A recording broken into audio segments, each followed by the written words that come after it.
নমস্কার দা বলে আপনাদের সকলকে স্বাগত। আপনাদের সঙ্গে আমি প্রীতি রয়েছি। এই মুহূর্তে সবচেয়ে বড় খবর হচ্ছে সঞ্জয় রায় তাকে দোষী সাব্যস্ত করলো শিয়ালদা কোর্ট এবং দুপুর 2:30 থেকে তার বিচার প্রক্রিয়া শুরু হওয়ার কথা ছিল, কিন্তু তার কিছুক্ষণ আগেই শুরু হয়ে যায় এবং যা জানা যাচ্ছে যে সঞ্জয় রায় তাকে কিন্তু দোষী সাব্যস্ত করলেন বিচারক। এবং যা জানা যাচ্ছে এখনো পর্যন্ত যে সঞ্জয় রায় তাকে যখন প্রশ্ন করা হয় যে আপনি কিছু বলতে চান, আপনি কিছু আপনার কোনো বক্তব্য আছে কিনা, তিনি বলেন আমি কোর্টরুমে দাঁড়িয়ে সবকিছু বলতে পারছি না, আপনি বুঝুন। এবং যেটা জানা যাচ্ছে যে আপনি বুঝুন, আমাকে যারা ফাঁসানো হচ্ছে আমি নির্দোষ, তাদের বিরুদ্ধে কেন কোনো স্টেপ নেওয়া হচ্ছে না। সঞ্জয় রায় তাকে কিন্তু দোষী সাব্যস্ত করলো শিয়ালদা কোর্ট। এবং আমরা ইতিমধ্যে রয়েছে শিয়ালদা কোর্টের সামনে, সে ছবি আপনাদেরকে দেখাবো যে আর কিছুক্ষণের মধ্যে সঞ্জয় রায় তাকে বের করা হবে এবং ইতিমধ্যে দোষী সাব্যস্ত করা হলো সঞ্জয় রায়কে। ইতিমধ্যে সঞ্জয় রায়কে বের করার জন্য প্রস্তুত হচ্ছে কলকাতা পুলিশ। গাড়ির বাহিনী যে এসেছিল সেই গাড়ির বাহিনী কিন্তু প্রস্তুত করা হচ্ছে এবং সঞ্জয়ের কিছু বলার রয়েছে কিনা তা জানতে চাওয়া হলে তার বিরুদ্ধে তিনি বলেন যে তাকে যারা ফাঁসিয়েছে তাদের বিরুদ্ধে কেন কোনো স্টেপ নেওয়া হচ্ছে না, তিনি নির্দোষ। তো সোমবার তার যে সাজা ঘোষণা, সেই সাজা ঘোষণা হবে এবং যে ছবি আপনাদেরকে দেখাচ্ছি আর কিছুক্ষণের মধ্যে সঞ্জয় রায় তাকে কোর্টরুম থেকে বের করে নিয়ে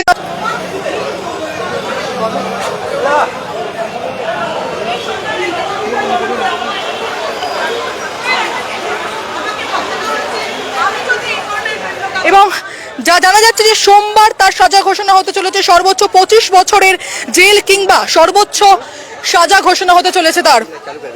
এবং যে ছবি আপনাদেরকে দেখাচ্ছি সরাসরি শিয়ালদা কোর্টের বাইরে থেকে, আর কিছুক্ষণের মধ্যে সঞ্জয় রায় তাকে বের করা হবে। এতদিন পর্যন্ত তাকে মূল অভিযুক্ত বলা হচ্ছিল, কিন্তু তাকে দোষী সাব্যস্ত করলো শিয়ালদা কোর্ট। শিয়ালদা কোর্টের বিচারক তাকে দোষী সাব্যস্ত করলো। আর কিছুক্ষণের মধ্যে সঞ্জয় রায় তাকে বের করে নিয়ে আসা হবে। আরজি করের মূল অভিযুক্ত প্রথম থেকেই কলকাতা পুলিশ যার বিরুদ্ধে প্রস্তুত ছিল এবং একদিনের মধ্যে কলকাতা পুলিশ তাকে গ্রেফতার করেছিল। পরবর্তীতে সিবিআই এর হাতে এই মামলা গেলে সিবিআইও চার্জশিটে যার নাম একমাত্র অভিযুক্ত তাকে দোষী সাব্যস্ত করলো শিয়ালদা কোর্ট।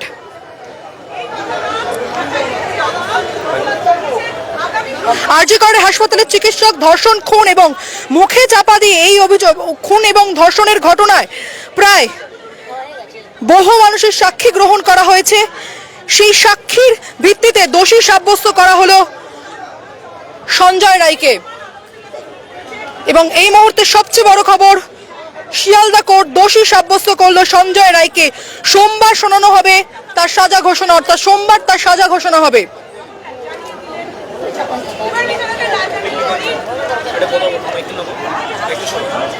যদি তোমাকে ক্যামেরা আসতে আমাকে একবার পয়েন্ট করে তুমি ওখানটাতে চলে যাবে, আমি নামবো না এখান থেকে।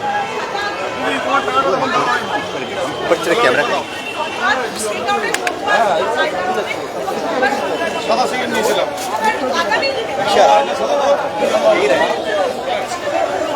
প্রায় 1 মাস 7 দিন ধরে, 1 মাস 7 দিন আগে শিয়ালদা কোর্টে এই মামলা শুরু হয়, বিচার প্রক্রিয়া শুরু হয়।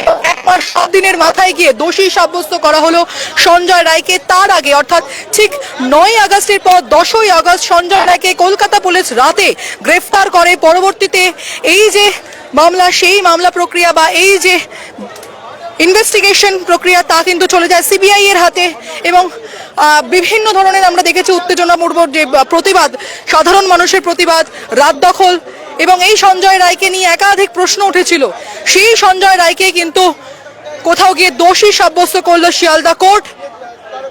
এবং এই কোর্টরুমে উপস্থিত ছিলেন নির্যাতিতার বাবা মা। তারাও কিন্তু বলেন যে বিচারক যে ডিসিশন নেবেন, যে নির্দেশ দেবেন তাতে তারা সম্মতি জানাবেন। এবং আরজি করের ঘটনায় সবকিছুর পর যখন সঞ্জয় রায়কে বিচারক জিজ্ঞাসা করা হয় যে আপনি কিছু বলতে চান কিনা, সেখানে গিয়ে সঞ্জয় রায় বলেন যে আমি কোর্টরুমে দাঁড়িয়ে থেকে সবকিছু বলতে পারছি না স্যার, বুঝুন, আমাকে যারা ফাঁসাচ্ছে তাদের বিরুদ্ধে কেন কোনো কিছু করা হচ্ছে না, আমি নির্দোষ।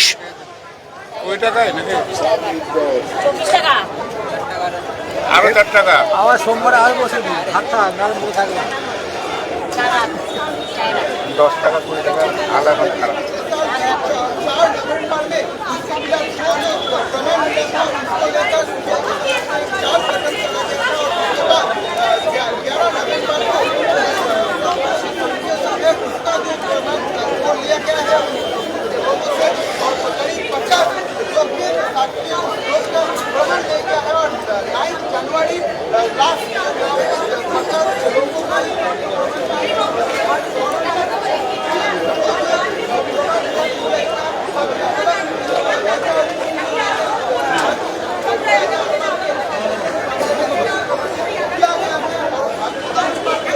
এবং কলকাতা পুলিশ কার্যত প্রস্তুত সঞ্জয় রায়কে বের করে নিয়ে আসার জন্য। সকালে তাকে অর্থাৎ দুপুরের দিকে তাকে 1টা নাগাদ প্রেসিডেন্সি জেল থেকে বেরিয়ে নিয়ে এই শিয়ালদা কোর্টে আনা হয় এবং শিয়ালদা কোর্টে তার যে বিচার প্রক্রিয়া তা চলে এবং পরবর্তীতে তাকে দোষী সাব্যস্ত করে শিয়ালদা কোর্টের বিচারক এবং শনিবার আরজি কর রায় ঘোষণা করলো শিয়ালদা কোর্ট। দোষী সাব্যস্ত অভিযুক্ত, যাকে এতদিন ধরে মূল অভিযুক্ত বলা হচ্ছিল সঞ্জয় রায়, অর্থাৎ আরজি করে ডাক্তারি পড়ুয়া খুন এবং ধর্ষণের ঘটনায় যে মূল অভিযুক্ত, তাকে দোষী সাব্যস্ত করলো শিয়ালদা কোর্ট।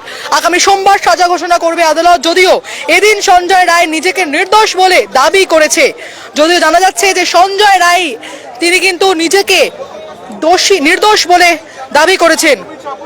তিনি বলেন এই কাজ একার পক্ষে করা সম্ভব নয়, কিন্তু কোর্টরুমে দাঁড়িয়ে সঞ্জয় বলে যে এই কাজ একার পক্ষে করা সম্ভব নয়, কিন্তু বিচারক জানিয়েছেন তার বিরুদ্ধে সব অভিযোগের যে প্রমাণ তা কিন্তু রয়েছে এবং তার জন্যই তাকে দোষী সাব্যস্ত করা হচ্ছে। সিবিআই প্রথম থেকে সিভিক ভলান্টিয়ারের ফাঁসির আবেদন করেছিল, চার্জশিটেও তাকে একা দোষী হিসেবে দাবি করা হয়েছিল এবং যার পরে একাধিক সমালোচনাও হয়েছিল।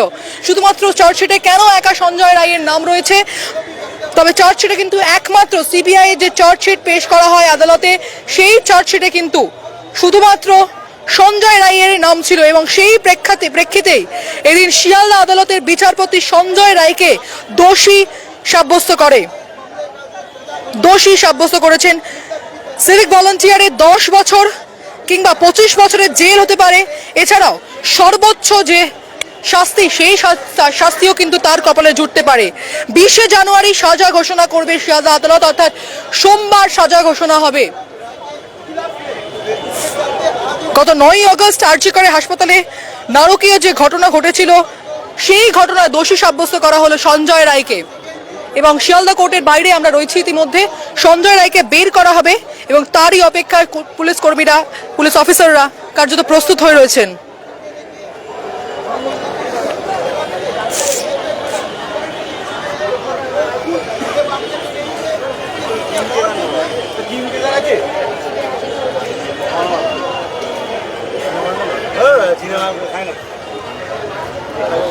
যে ছবি আপনাদেরকে এখন সরাসরি দেখাচ্ছি যে শিয়ালদা কোর্টের বাইরে থেকে সঞ্জয় রায়, দোষী সঞ্জয় রায়, আরজি কর কাণ্ডে দোষী সঞ্জয় রায়, তাকে বের করা হবে এবং তার জন্য কার্যত প্রস্তুত পুলিশ। ঢোকার সময় তাকে কালো কাঁচের গাড়িতে করে আনা হয়েছিল। বের করার সময় ঠিক কতটা নাটকীয় রূপ নেয় সেদিকেই আমাদের নজর থাকবে, তার জন্য আমরাও প্রস্তুত।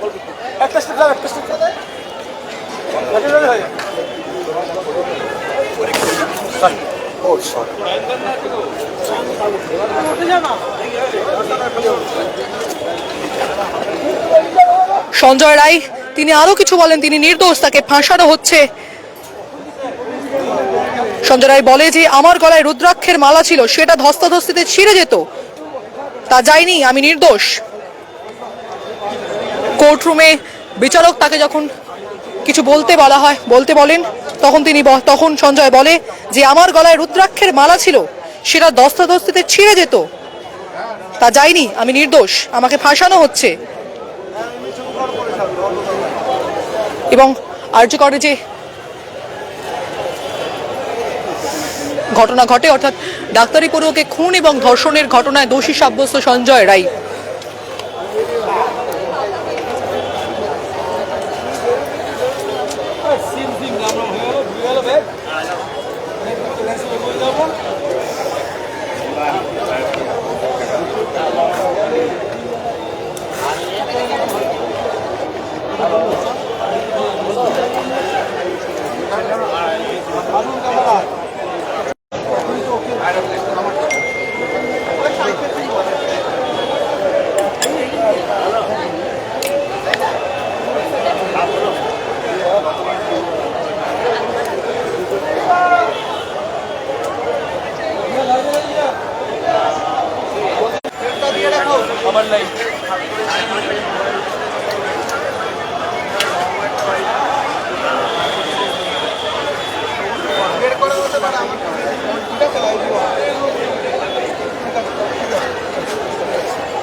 আরজি করের ঘটনায় অবশেষে দোষী সাব্যস্ত করা হলো সঞ্জয় রায়কে। শিয়ালদা কোর্টের বিচারক তিনি দোষী সাব্যস্ত করেন এবং যে কথোপকথন জানা যাচ্ছে, যে কথোপকথন কোর্টরুমে হয় তা হলো সঞ্জয় রায়কে যখন কিছু বলতে বলা হয়, বিচারক যখন কিছু বলতে বলেন তখন সঞ্জয় রায় বলেন যে আমার গলায় রুদ্রাক্ষের মালা ছিল, সেই রুদ্রাক্ষের মালা ধস্তাধস্তিতে ছিঁড়ে যেত, তা হয়নি, আমি নির্দোষ। অন্যদিকে বিচারক তিনি বলেন যে কোনো যা প্রমাণ পাওয়া গেছে সব প্রমাণ আপনার বিরুদ্ধে, তাতে আপনি দোষী। এছাড়াও বলা হয় আপনার বাকি কথা, অর্থাৎ সঞ্জয় রায়ের বাকি কথা শোনা হবে সোমবার, সেদিনই সাজা ঘোষণা হবে। তা জানা যাচ্ছে কমপক্ষে 10 বছর কিংবা 25 বছরের জেল হতে পারে। এছাড়াও সর্বোচ্চ যে সাজা, সেই সাজাও হতে পারে কিন্তু সঞ্জয় রায়ের।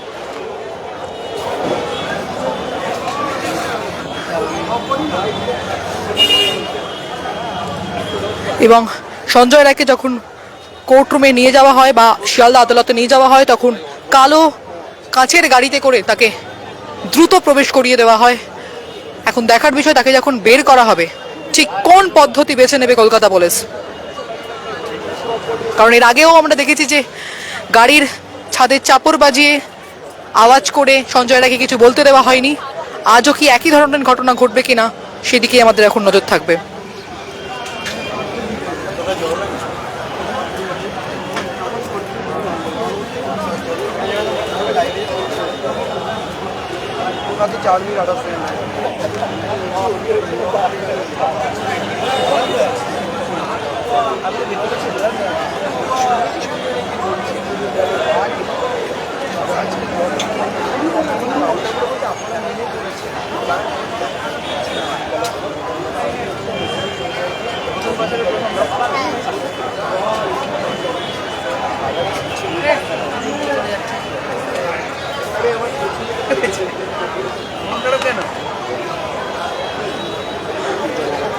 আরজিকর কাণ্ডে মূল অভিযুক্ত সঞ্জয় রায়কে দোষী সাব্যস্ত করল শিয়ালদা আদালত এবং বিচারক তাকে কিছু বলতে বলা হলে সঞ্জয় রায় বলেন যে আমাকে ফাঁসানো হচ্ছে, আমি নির্দোষ। আমার গলায় রুদ্রাক্ষের মালা ছিল, সেটা ধস্তাধস্তিতে ছিঁড়ে যেত।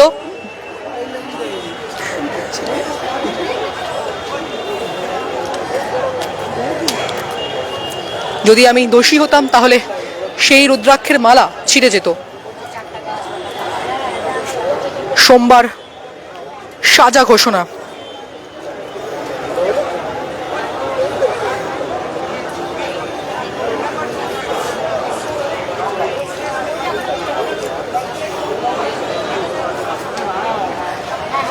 এবং আপাতত শিয়ালদা কোর্টের বাইরে একটা থমথমে পরিবেশ।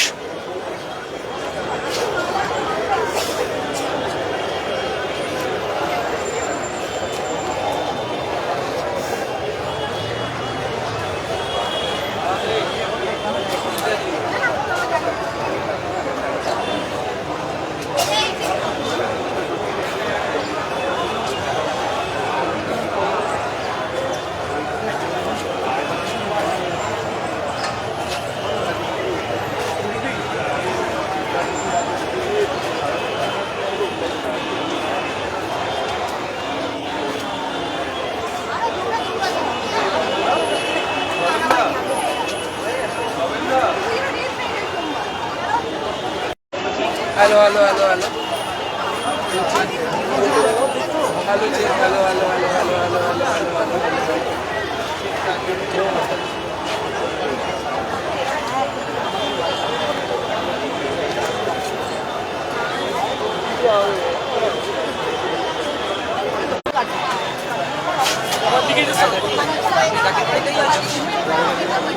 শিয়ালদা কোর্ট থেকে সরাসরি আপনাদেরকে সে ছবি তুলে ধরছি। কিছুক্ষণের মধ্যে সঞ্জয়কে বের করা হবে এবং সঞ্জয় রায় তাকে দোষী সাব্যস্ত করেছে শিয়ালদা কোর্ট। এবং আমরা যেটা জানতে পারছি যে যখন সঞ্জয়কে প্রশ্ন বলতে বলা হয় যে সঞ্জয় আপনি কিছু বলতে চান কিনা, তখন বলা হয় আমাকে আইপিএসরা যা বলেছেন আমি তাই কিন্তু করেছি। অর্থাৎ তিনি অ্যারেস্ট হওয়ার পর যে কাজ করেছে তা আইপিএসদের কথায়। এবং সঞ্জয়কে বের করালে ঠিক কি ছবি থাকে সেটাই আপনাদের সামনে তুলে ধরবে। তাই তো আপডেটের জন্য চোখ রাখতে হবে দ্য ওয়ালের পর্দায়, কারণ খবর এখন এখানেই।